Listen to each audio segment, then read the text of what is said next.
langsung desa mengusulkan bahwa ini bisa diusulkan sebagai penerima program PKH. Bentuknya apa? Ya. PKH itu bantuan uang. Oh, wow. Ya, bantuan uang. Ya. Sabtu. Tuh, ya, jadi diterima per 2 bulan. Ya, beberapa pertemuan. Ya, kita jangan terlena dengan bantuan. Ya, kita berharap. Bantuan gitu. Betul, ya. Bantuan ini sekarang kita terima. Ya, kita nikmati, kita syukuri bahwa kita diperhatikan oleh pemerintah. Tetapi lebih dari itu, ya, tentu ya masyarakat kita berharap ya ke depan itu semakin sedikit yang menerima bantuan. Ya. Jadi bukan hanya kita layani mereka operasi katarak saja, tetapi mulai dari transportasinya kita dikasih, ya.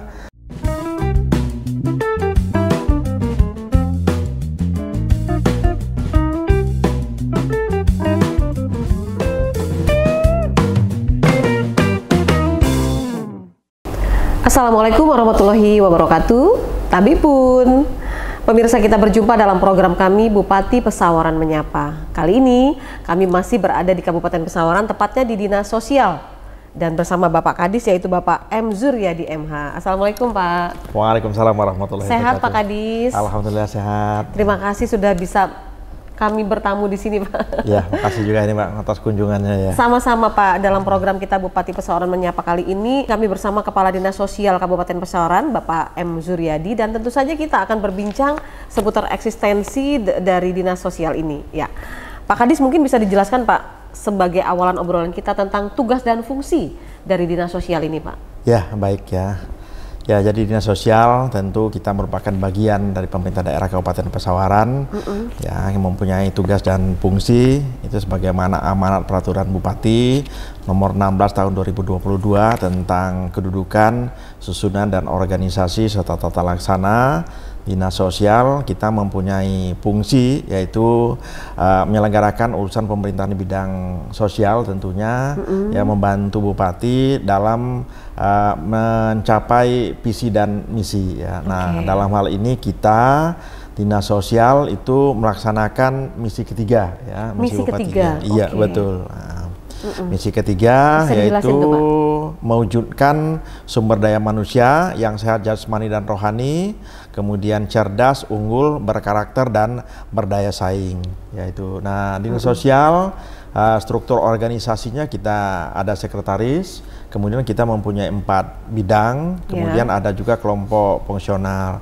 Nah, bidang-bidangnya ada bidang perlindungan dan jaminan sosial, kemudian ada bidang rehabilitasi sosial, ada bidang pemberdayaan sosial, dan ada bidang penanganan fakir miskin. Oke, jadi lengkap di situ ya Pak ya. Betul. Izin Pak, mungkin bisa ditanyakan jumlah masyarakat yang masih tergolong dalam fakir miskin di Kabupaten Pesawaran ini apakah masih tinggi atau bagaimana Pak? Oh iya, betul. Jadi untuk melihat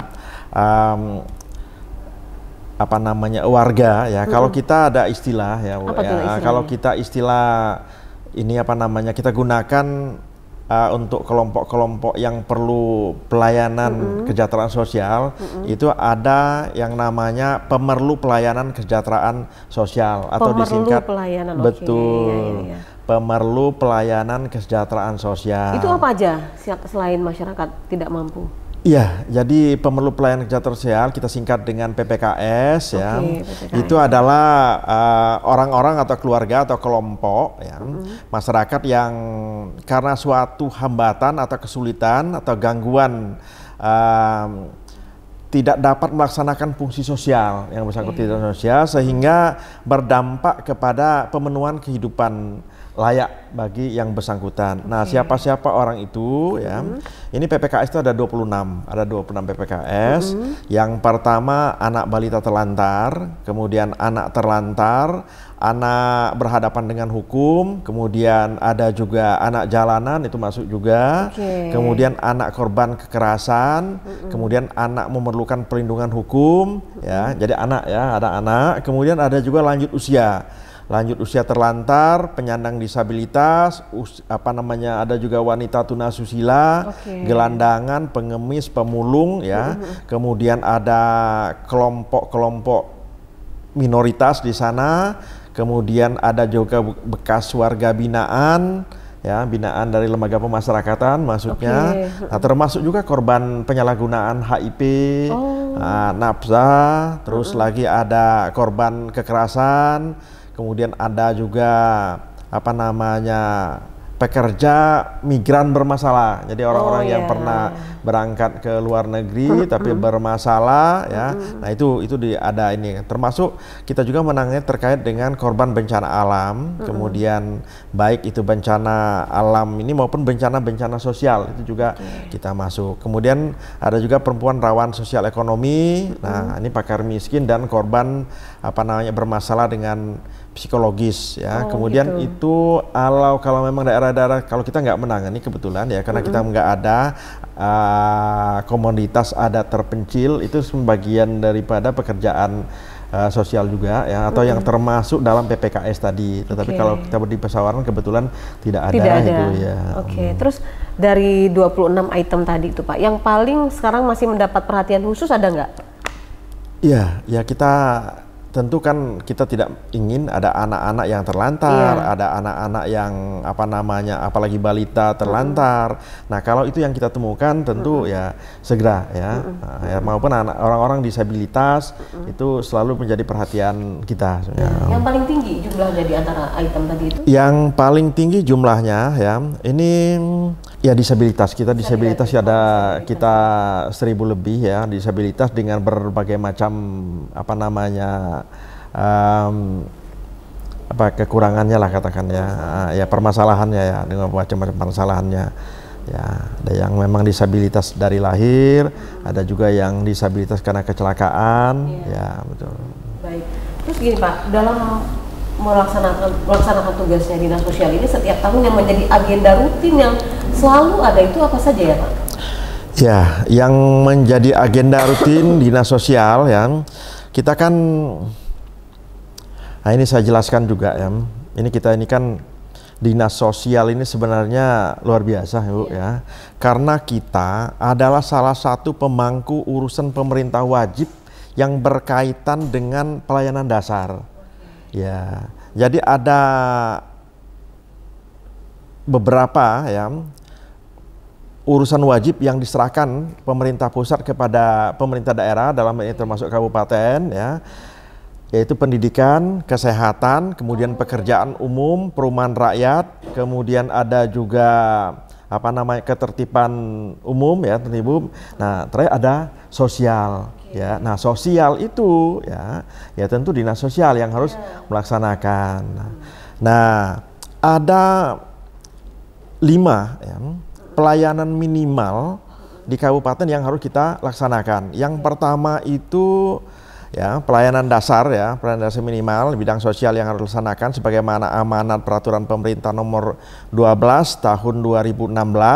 Kemudian secara khusus ada juga Kemensos nomor 19, ya, tahun 2018, itu jenis-jenis pelayanan dasar bidang sosial untuk kabupaten. Yang pertama rehabilitasi sosial dasar disabilitas terlantar.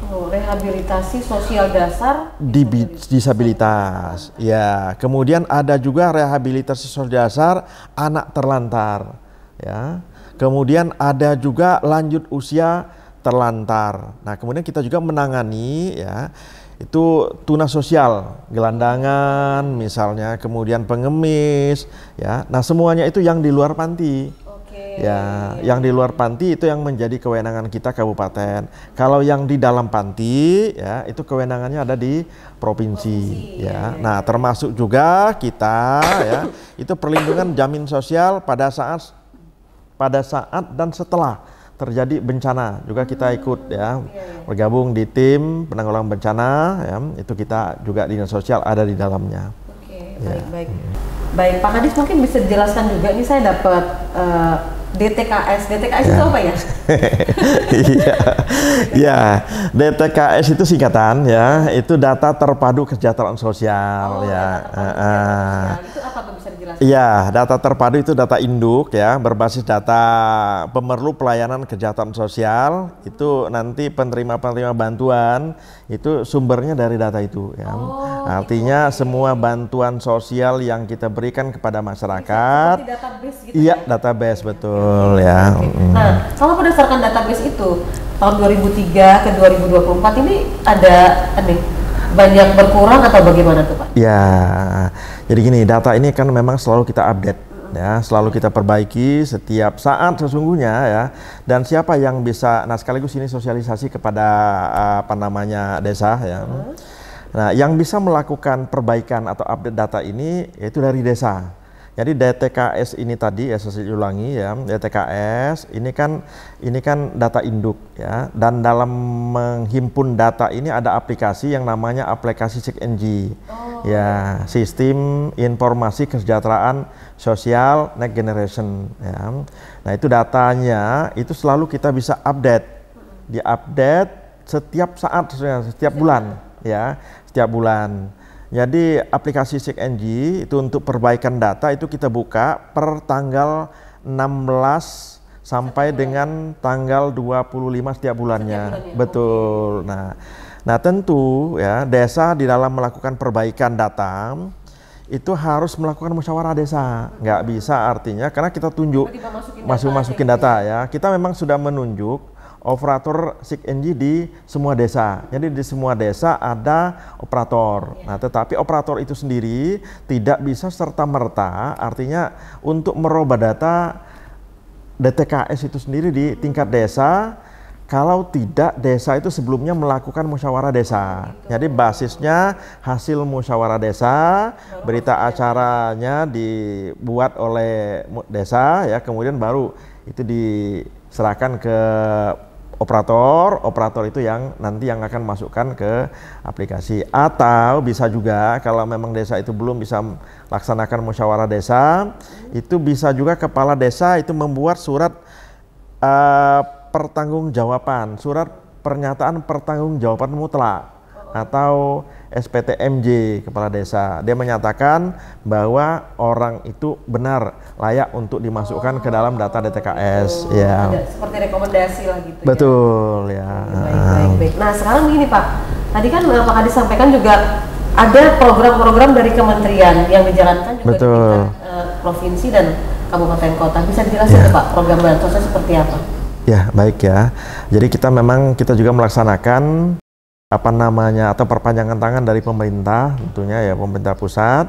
Di daerah kita melaksanakan ya ada program PKH misalnya. Ya program Keluarga Harapan ya PKH. Nah kemudian di ini juga ada program sembako, kemudian ada juga. Nah, saya jelaskan dulu PKH tadi ya, satu persatu ya. Nah, PKH ya, itu program harapan. Ini secara nasional memang ya. Nah, Kabupaten juga Pesawaran juga itu melaksanakan itu. Ini program ini bersyarat sifatnya. Jadi tidak semua masyarakat ya yang masuk dalam data DTKS tadi itu bisa mendapatkan bantuan PKH ya. Ini memang bersyarat. Yang pertama syaratnya itu dari sisi kesehatan, bahwa di dalam keluarga itu masih ada ibu yang hamil atau ibu menyusui ya, gitu. Itu bisa ya. Tapi syarat pertamanya tadi dia harus masuk dulu dalam data DTKS ya. Itu syarat utamanya. Nah, kemudian syarat khususnya tadi untuk program PKH yang pertama tadi kesehatan ya, harus ada anak yang menyusui atau ada ibu hamil. Kemudian syarat pendidikan. Di rumah tangga itu ada anak yang masih sekolah. Ya, SD dan atau SMP dan atau SMA. Jadi bisa ya. Bisa. Kemudian ada syarat sosial juga. Syarat sosial itu bisa juga dia masuk kriteria juga, yaitu di rumah tangga itu ya, ada lansia dan atau ada disabilitas. Jadi apabila ada salah satu anggota keluarganya yang masuk dalam kriteria tadi, maka sesungguhnya dia berhak untuk mendapatkan atau bisa kita usulkan untuk mendapatkan PKH ya. Nah, saya Pak potong sebentar Pak. Untuk mengusulkan itu dirinya sendiri mendaftarkan atau ada tim yang turun? Ya, mengusulkan itu tadi dari desa ya. dari desa. Dari desa, yang pertama dipastikan bahwa yang bersangkutan itu masuk dalam data DTKS, kemudian nanti ya di aplikasi itu bisa juga langsung desa mengusulkan bahwa ini bisa diusulkan sebagai penerima program PKH. Bentuknya apa? Ya. PKH itu bantuan uang. Oh, uang. Ya, bantuan uang ya. 1 tahun. Itu ya, jadi diterima per 2 bulan ya. Itu kita sudah salur sampai saat ini, udah salur sampai Januari Februari, itu salur di bulan Februari. Kemudian Maret April itu di bulan April, Mei Juni di bulan Juni, kemudian ini baru salur untuk Juli Agustus Gitu. ya. Oke, oke. Di Ya. Pesawaran cukup banyak Pak penerima? Ya, cukup banyak penerima. Untuk penerima PKH kita sampai saat ini di tahun 2024 ada kurang lebih 34.347 ya, 34.000 lebih Itu dengan jenis macam-macam ya? Ya, dengan kriteria yang macam-macam tadi ya, betul. Pak, ini kan pesawaran ini kan sebelum kita lanjutkan dengan Ya. kasus berikutnya, pesawaran ini kan ada banyak pulau-pulau ya Pak ya? Betul. Artinya daerah yang harus didatangin secara khusus karena Betul, penyeberangan betul, laut dan betul. lain-lain. Itu seperti apa tuh prosesnya Pak? Ya, jadi kita ya Penyerahan untuk bantuannya. program bantuan ini kan yang pertama untuk mendampingin masyarakatnya ya. Untuk mendampingin masyarakatnya kita memang ada pendamping PKH. Oh, ada pendamping. Itu Kita- dari mana? Langsung mereka ditugaskan dari Kementerian Sosial ya. Kemudian di kabupaten mereka tentu ya bersama-sama kita dinas sosial. Ya, mereka mendampingi desa ya. Untuk Kabupaten Pesawaran kita ada sejumlah 75 orang pendamping PKH ya. Kalau sekarang istilahnya sumber daya manusia PKH, SDM PKH ya. SDM PKH. Iya, makanya Dari pihak pemerintah sendiri nggak usah pusing nih, mereka udah ada yang melakukan pendampingan itu. ada ya, jadi tetap kita pantau mereka dalam masalah pendampingan ya. Kemudian tentu kita harus tetap selalu melakukan pembinaan ya kepada mereka. Nah, kemudian maka ya program PKH ini sebenarnya tadi ya dikasahkan dalam bentuk uang, sesungguhnya tidak hanya menerima uang mereka. Gitu. Ya, Tapi mereka juga setiap bulannya ada istilahnya pertemuan peningkatan kemampuan keluarga ya, atau disingkat dengan P2K2. Ya, jadi PKH ini kan berkelompok mereka tuh di kelompok-kelompok itu didampingi oleh pendamping PKH itu melakukan pertemuan tiap bulannya ya. Nah, kita ada nama pertemuan itu ya, pertemuan peningkatan kemampuan keluarga. Banyak hal yang bisa dibahas di dalam pertemuan itu ya. Tapi secara umum sudah ada modul yang memang sudah ditentukan ya, di antaranya modul tentang kesehatan, tentang pengasuhan anak, tentang pengelolaan keuangan keluarga ya.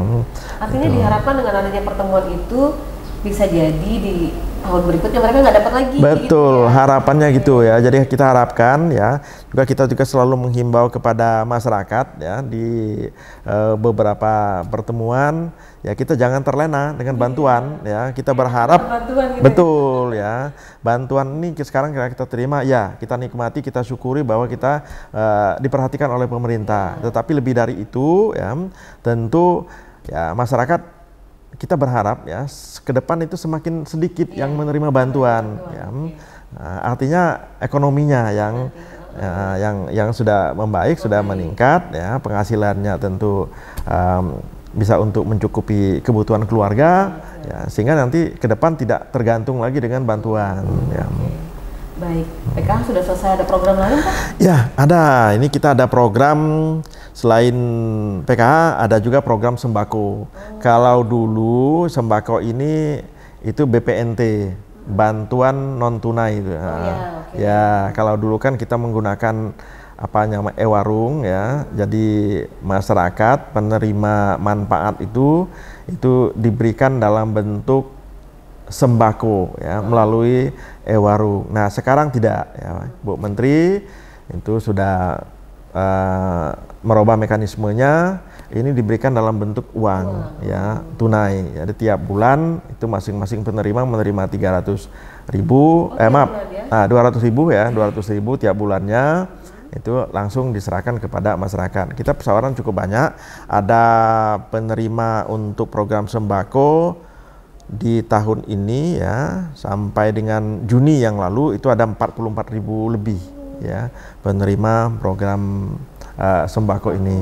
Ya, jadi bentuknya uang langsung mencairkannya lewat mana nih? lewat bank ya, lewat bank. Nah, kalau kita untuk di pesawaran ada dua ya, ada yang melalui bank. Kalau bank Himbara ya, Bank Himbara. Ya, kebetulan di pesawaran, nggak apa-apa saya sebut nama banknya Bank Mandiri. Kemudian ada juga yang melalui kantor pos. Oh gitu. Ya, yang melalui kantor pos. Jadi setiap sebulan sekali. Di tanggal berapa itu mereka pencairannya biasanya, Pak? Ya sama ini juga 2 bulan sekali ya, 2 bulan sekali, 2 bulan sekali ya. Nah itu ada perbedaan memang antara yang melalui bank dengan melalui kantor pos. Kalau yang melalui bank itu tiap 2 bulan sekali, kalau yang melalui kantor pos 3 bulan sekali. 3 bulan sekali. Tapi kita mayoritas itu lewat bank. Ya, lewat bank itu kita ada 41.000 lebih ya yang melalui bank ya. Ya, melalui bank. Kemudian ada 2.400-an atau kurang lebih 2.500-an itu yang melalui apa namanya kantor pos ya, betul ya. Dan sejauh ini Pak proses itu tidak ada masalah ya Pak? Nggak ada. Kan di hari yang sama tuh mereka ya? Ya, jadi mereka ini kan memang sudah dikasih kartu, namanya kartu kesejahteraan sosial atau KKS. Nah itu berfungsi juga sebagai ATM. Nah itu bisa digunakan, ya baik mereka langsung datang ke bank atau bisa juga di agen-agen yang ada di desa. Oh sekarang udah banyak tuh ya agen-agen. Betul itu ya, bisa. Hanya ada konsekuensinya, kalau ke bank kan gratis tuh nggak ada biaya administrasinya. Kalau di agen pasti ada, ya. Tapi ya tentu ini kan untuk agen itu sendiri, bukan untuk siapa-siapa. Ya silakan, ya betul. Ya.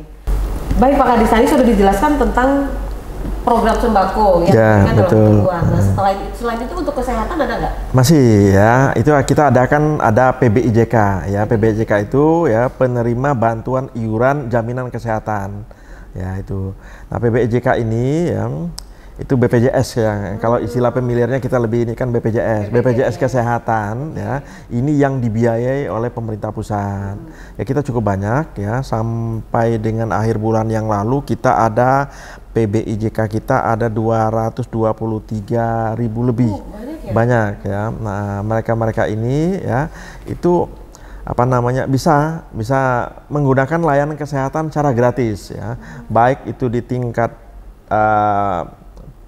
pelayanan dasar ya maupun sampai ke rujukan ke rumah sakit ya, rumah sakit daerah maupun ya kalau memang perlu rujukan ke rumah sakit kelas A juga bisa ya. Apa sih itu pelayanan kesehatannya misalnya? Semua ya. Itu tapi cara teknisnya kan itu memang kesehatan ini atau BPJS yang lebih bisa ini kan, tetapi secara umum ya dia bisa menggunakan layanan itu. Gitu. Pak izin, di provinsi kita mungkin di Pesawaran juga itu masih banyak penderita mata katarak. Betul. Itu ada nggak kalau bantuan khusus untuk itu? Iya, ini kebetulan nih selaras itu dengan program Kementerian Sosial ya. Jadi ini kita udah beberapa tahun ya. Ya tahun yang lalu 2023 itu kita melakukan kerjasama dengan Kementerian Sosial ya, pemerintah daerah Kabupaten Pesawaran. Itu kita melakukan operasi mata katarak ya, cukup banyak ya, pada saat itu cukup banyak. Kita ada 126 orang ya, itu yang kita lakukan screening. Kemudian dari jumlah itu ada 100 yang dilakukan apa namanya operasi ya. Kemudian di tahun 2024 juga sama, kita juga melakukan kerjasama dengan Kementerian Sosial. Ada juga kita melakukan operasi katarak. Waktu itu kita menghadirkan 241 masyarakat ya, yang merasa dulu, yang merasa bahwa mereka itu ada gangguan mata ya. Dari jumlah itu ya itu kan ya setelah dilakukan screening ada 122 yang melakukan atau yang bisa dilakukan operasi ya. Jadi memang ini ada tahapan ya. Setelah mereka kita inventarisasi itu kan sebelum dilakukan operasi ada screening dulu ya. Nah, jadi mereka itu harus nggak tiba-tiba langsung operasi, di screening dulu ya, dari yang mengalami keluhan. Setelah di screening apakah memang dia memang betul-betul katarak atau apa. Kalaupun katarak ya, di saat itu ya ada permasalahan dengan kesehatan atau tidak. Karena tensinya lagi tinggi. Nah, betul, nggak bisa dilakukan. Atau mungkin ada keluhan-keluhan kesehatan lain ya. Nah, itu ya tim medis saya yang tahu ya. Tetapi dilakukan screening. Nah, mereka juga dapat bantuan. Jadi bukan hanya kita layani mereka operasi katarak saja, tetapi mulai dari transportasinya kita dikasih ya. Nah, transportasi ini beberapa kali mereka. Nah, kalau yang operasi itu kan minimal 4 kali harus melakukan pelayanan kesehatan. Yang pertama tadi ya, yang pertama screening itu di hari pertama, kemudian dilanjut hari kedua operasi, kemudian nanti di hari ketiga itu pemeriksaan pertama, nanti setelah 7 hari itu dilakukan pemeriksaan kedua. Nah, alhamdulillah kita baik 2023 maupun 2024 ya, itu semua yang dilakukan operasi itu alhamdulillah semuanya sekarang sudah bisa melihat lagi dengan jelas ya. Katarak. Nah, kalau untuk gizi mungkin makan itu atau gimana tuh bantuannya, ada nggak? Ya, kita juga ada memberikan bantuan permakanan ya. Itu ada beberapa, ada juga bantuan permakanan yang kita berikan. Kemudian kita juga memberikan alat-alat bantu ya. Itu ada alat kursi roda, kemudian alat bantu dengar. Betul. Kemudian ada juga tongkat ya, itu kita berikan. Itu. Nah, tapi di samping tadi ya saya sampaikan tadi itu kita melakukan usulan atau dengan pemerintah pusat ya, kita juga disupport oleh pemerintah provinsi. Ya, provinsi juga kita tahun ini di tahun 2024 itu provinsi kan ada program ya. Program provinsi itu ada kegiatan yang namanya Yansos Jejama ya. Yansos Jejama itu pelayanan sosial ya. Jejaring masyarakat ya, itu program provinsi ya. Nah, tentu kita harus berkoordinasi dengan provinsi ya. Nah, sehingga kita menjadi lokus. Di tahun ini kita udah 2 kali. Yang pertama di awal tahun di Kecamatan Tegineneng, kemudian belum lama ini di W5 ya. Itu banyak juga, ada sembako yang disalurkan, yang dibagikan ke masyarakat. Kemudian ada alat bantu, ada modal usaha itu ada berupa mesin jahit ya. Itu kita kan. Kemudian ada kursi roda, kemudian dulu Pak ada bantuan untuk bengkel segala gitu, masih ada? Ya, itu masih ya itu tadi kita juga termasuk tahun yang lalu itu dapat tahun ini malah di W5 juga ada dapat perbengkelan ya, itu dikasih. Ada alat-alat las dan sebagainya, betul. Sebenarnya sih masyarakat udah banyak dipeduliin gitu ya. Betul, dibantu ya. Segala permasalahannya. Betul. Itu menjadi program nasional dan program dari provinsi. Betul. Pak. Kalau yang Pak Bupati sendiri lakukan, sosialnya apa Pak? Ya tentu banyak ya, yang Pak Bupati sendiri lakukan. Ada beberapa yang dilakukan kabupaten ya, itu termasuk juga kita memberikan alat bantu ya kepada masyarakat, baik kursi roda maupun alat bantu dengar, kemudian alat-alat untuk yang tunanetra itu kan perlu tongkat tunanetra dan sebagainya, itu kita kasih bantu. Kemudian kita juga melakukan bantuan permakanan. Bantuan permakanan ini kita berikan ya, Pak Bupati itu kan peduli ya, tentunya yang sangat peduli kepada disabilitas, kemudian orang tua terlantar dan anak-anak terlantar. Nah, makanya Pak Bupati ada program pemberian makanan kepada disabilitas, orang tua terlantar dan anak terlantar. Ya, nah itu dalam bentuk uang. Kita salurkan ya, kita salurkan itu ke rekening masing-masing mereka. Itu tiap bulannya memang tidak banyak ya, tetapi cukup untuk membantu kehidupan keluarga, yaitu senilai 150.000 per bulannya. Ada berapa banyak tuh yang menerima bantuan? Cukup banyak ya. Ada tahun ini kita ada 75 disabilitas, ada 75 lansia atau orang tua terlantar tadi, kemudian ada juga anak-anak. Ya. Kalau dia dalam satu keluarga itu ada disabilitas dan lansia, dia dapat double atau boleh nggak gitu? Ya, prinsipnya boleh Boleh ya, ya? tapi karena memang masih ada keluarga lain yang rata yang ya. berbagi ya.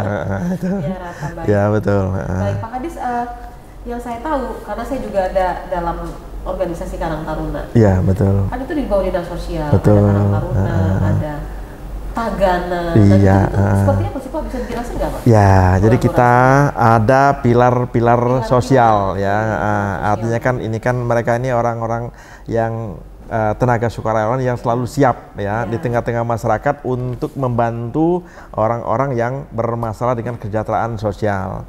Ya, kita ada apa namanya Tagana, ada TKSK ya. TKSK itu tenaga apa namanya kesejahteraan sosial di tingkat kecamatan ya. Jadi semua kecamatan kita ada TKSK. Kemudian kita juga ada Tagana. Nah, Tagana ini yang selalu siap ya. Mereka ini kan relawan sebenarnya. Relawan Nggak turun pada saat ada bencana aja kan? enggak, ya betul. Nah, Jadi ada hal-hal yang perlu dibutuhkan tenaga mereka turun. siap mereka ya. Kemudian kita ya tadi saya sampaikan ya, ada juga pendamping PKH yang memang sehari-hari ada di tengah-tengah masyarakat ya. Itu kemudian ya Karang Taruna juga masuk ya, Karang Taruna ya. Baik. Itu Pak, kerjasama atau pilar-pilar tadi ini selalu mereport nggak mereka kegiatan-kegiatannya dengan dinas sosial ini Pak? Ya.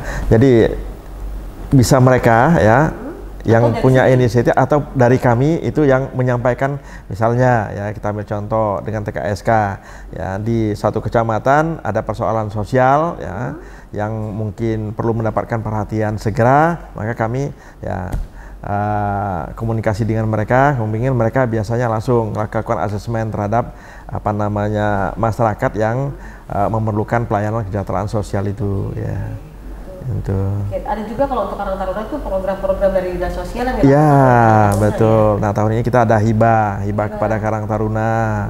Ya, kemudian di samping itu juga, di samping hibah dengan Karang Taruna, kita juga ada hibah kepada Lembaga Kesejahteraan Sosial atau LKS. Nah, lembaga yang hibah-hibah ini ya tentunya harapannya seperti kepada Karang Taruna, tetap ya sasarannya nanti mereka melakukan apa namanya kegiatan-kegiatan yang berkaitan dengan kesejahteraan sosial, bakti sosial misalnya atau yang lain-lainnya, program yang ada di Karang Taruna itu, tetapi tentu yang berhubungan dengan kesejahteraan atau persoalan-persoalan sosial yang ada di tengah-tengah masyarakat. Baik Pak Kadis, mungkin di penghujung obrolan kita juga mungkin bisa jelaskan kepada pemirsa apa saja pembinaan kepada masyarakat yang dilakukan. Ya. Bentuknya apa saja? Baik ya, jadi kita bisa melakukan pembinaan itu kan yang pertama terkait dengan misalnya ya pencegahan terhadap terjadinya permasalahan-permasalahan sosial. Kemudian memberikan layanan sosial kepada PPKS. PPKS tadi yang sudah kita sampaikan ya, ada beberapa, ada 26 PPKS. Kemudian itu ada juga kita penyelenggaraan konsultasi kesejahteraan sosial. Jadi kita membuka diri siapapun ya masyarakat kita yang mau berkonsultasi terkait dengan permasalahan-permasalahan kesejahteraan sosial ya, nanti kita siap ya dengan sumber daya yang ada ya, sumber daya yang ada ya, itu kan banyak kita, itu ada apa namanya pegawai kita ya, personil kita atau SDM kita yang ada di dinas sosial sendiri, kemudian kita dibantu dengan pilar-pilar sosial tadi ya. Oke. Ya. Baik Pak Kadis, tentu saja Pak Bupati dengan segala programnya itu ingin membuat masyarakat di Kabupaten Pesawaran ini menjadi lebih sejahtera melalui dinas sosial dengan segala programnya tadi. Mungkin Bapak bisa mewakili keinginan dari Bapak Bupati, pemerintah Kabupaten Pesawaran ini kepada masyarakat apa nih dengan adanya program-program ini, apa yang ingin diharapkan targetnya?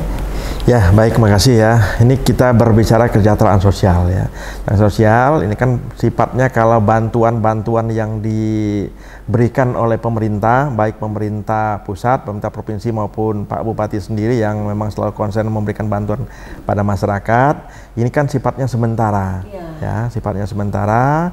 Lebih dari itu ya, itu kita berharap masyarakat itu kita bina sehingga usaha ekonominya atau kehidupan ekonominya atau penghasilannya ke depan itu semakin apa namanya membaik ya, sehingga kesejahteraan di dalam rumah tangga itu memang benar-benar terwujud. Jadi tidak selamanya berharap dengan bantuan, ya, itu bisa mandiri. Ya. Mudah-mudahan semakin tahun semakin berkurang masyarakat penerima Betul, bantuan, betul. karena semakin sedikit penerima bantuan berarti menunjukkan kabupaten ini sudah semakin sejahtera. Betul. Terima kasih Pak atas waktunya dalam program kita Bupati Menyapa kali ini.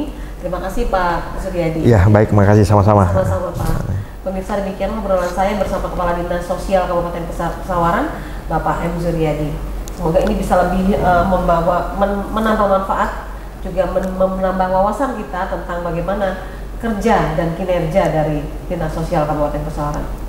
Terima kasih untuk kebersamaannya dalam Bupati Pesawaran Menyapa. Saya Novi Balga, mewakili kerabat kerja yang bertugas undur diri. Sampai jumpa dan wassalamualaikum warahmatullahi wabarakatuh. Waalaikumsalam warahmatullahi wabarakatuh. Terima kasih, Pak. Ya, sama-sama.